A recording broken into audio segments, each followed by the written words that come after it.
सुरीनगेटी के वसी मैदानों के बीचों बीच सुनहरी गैसों पर एक नर्म शाम उतर रही थी। एक पुरसुकून भेड़ों के रेवड़ के दरमियान मरियम नामी एक नन्ही नर्म और मुलायम मेमना अपनी चमकती हुई तजस्सुस भरी आंखों के साथ एक रंगीन तितली का पीछा करते हुए कुछ ज्यादा ही दूर निकल गई थी। खुशी से एक छलांग के बाद दूसरी इसकी हंसी घास की हल्की सरसराहट में मिल गई, मगर जल्द ही तितली इसकी पहुंच से बाहर उड़ गई और जब मरियम ने अर्द गिर्द देखा तो इसे एहसास हुआ कि वो अपनी माँ से बिछड़ चुकी है। खौफ ने इसके नन्हे दिल को जकड़ लिया जब इसने अपने आसपास किसी जानी पहचानी शक्ल को तलाश किया।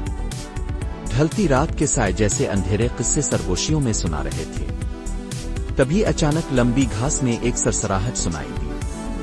सुनहरी पर्दे से लियू नामी एक नन्हा शेर का बच्चा नमूदार हुआ, जिसकी चमकती हुई रेतली खाल और हैरत और नरमी से भरी आंखें थीं। अपनी झलनिगा दौड़ धूप में अपने झुंड से बिछड़ने वाला लियू भी मरियम की तरह एक मुहिम पर निकला हुआ था, बेखबर के इसकी शरारती मुहिम जोई इसे कहाँ ले जाएगी। क्या तुम भी रास्ता भूल गई हो? लियू ने सर झुकाकर पूछा और अपने अगले पंजे जमीन में धंसाती हुए बैठ गया। मरियम अगरचे पहले तो डर गई थी, मगर इसे शेर के बच्चे की गर्मजोशी महसूस हुई। हाँ, ये मरियम ने कांपती हुई आवाज में जवाब दिया।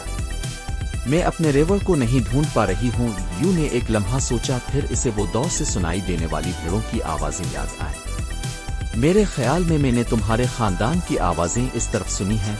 इसने गुरूब आफ्ताब की तरफ अपने पंजे से इशारा करते हुए कहा। क्या तुम वाकई मेरी मदद करोगे? मरियम ने ममनूनियत भरी आंखों से पूछा। बिल्कुल, लियू ने जोश से कहा और उछलता कूदता आगे बढ़ने लगा। रास्ते में लियू ने मरियम को सुरीनगेटी की कहानियां सुनाई, अपने बहन भाइयों की शरारतों के किस्से और पत्तों पर बारिश की धन के बारे में बताया। मरियम ने भी इसे हुआ से दौड़ लगाने की खुशी, जंगली फूल ढूंढने की मसरत और अपनी माँ की गर्म उनके एहसास के बारे में बताया। जब शाम रात में ढल गई तो उन्हें रेवड़ की जानी पहचानी आवाजें सुनाई देने लगे।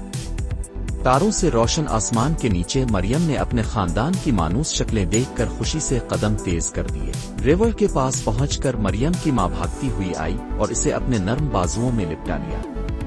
इसकी सरगोशियां फिक्र से राहत में बदल गईं। मरियम ने लियू की तरफ देखा, इसका नन्हा दिल शुक्रगुजारी से भरा हुआ था। शुक्रिया, इसने खुशी से कहा।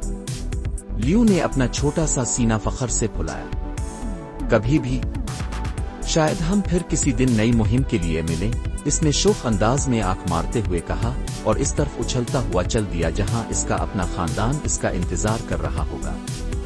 यूं सुरीनगेटी के आसमान तले एक मेमना और एक शेर के बच्चे ने अपनी राहें जुदा की, लेकिन एक ऐसी अनोखी दोस्ती की बुनियाद रख दी जिसे जंगल हमेशा याद रखेगा।